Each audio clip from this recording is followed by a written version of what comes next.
Hola chicos, bienvenidos a esta nueva noticia. Una niña nació con dos cabezas completamente desarrolladas en la ciudad de Dhaka, Bangladesh, donde cientos de personas acudieron para ver a lo que ellos llamaron la niña milagrosa. Al poco tiempo de haber nacido, la bebé con dos bocas y dos narices fue trasladado a uno de los hospitales más importantes del país, debido a que presentó complicaciones en las vías respiratorias que ponen en riesgo su vida. Abu Quasar, dueño del hospital donde nació la niña, asegura que el resto de los órganos de la pequeña son completamente normales, por lo que ambas cabezas comparten un solo par de pulmones. El nacimiento del bebé provocó la peregrinación de cientos de personas que acudieron a Dhaka para verla, pues consideran que su par de cabezas no es otra cosa que un milagro. Esperamos que el video te haya parecido de información. Por favor, danos un me gusta de ser así, y si no es mucho pedir, suscríbete a este canal. En la descripción te encontrarás más detalles y algunos temas que podrían interesarte.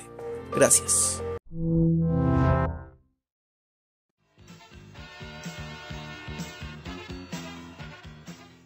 Bonjour, je m'appelle Heather Etchevers, je suis chercheur titulaire à l'Institut national de la santé et de la recherche médicale. Je travaille à la faculté de médecine à l'université Aix-Marseille à Marseille.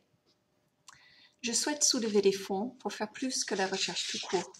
Je voudrais aussi attirer l'attention sur une situation qui est parfaitement injuste, ainsi que de proposer quelques débuts de solutions. Un petit garçon de Colombie, Didier Montalvo, s'est fait connaître dans le monde entier après qu'il a figuré dans un documentaire sur sa forme atypique de névus géant congénital. Des journalistes et éditeurs l'ont affublé du nom de garçon tortue. Ceci est resté avec lui encore aujourd'hui. Les névus géants sont tout aussi uniques que les personnes qui les ont. Je le sais parce que ça fait 14 ans que je fréquente des personnes avec un névus géant congénital. Ce qui est injuste, c'est d'être né avec une différence visible.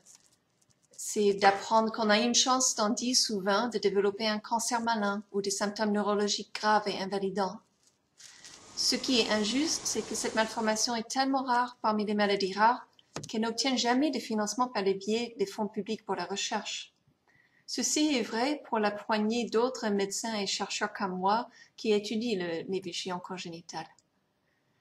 Pourtant, comme pour beaucoup d'autres maladies rares, les résultats de nos recherches pourraient avoir un impact direct en clinique pour le traitement d'autres maladies beaucoup plus courantes, comme le mélanome malin.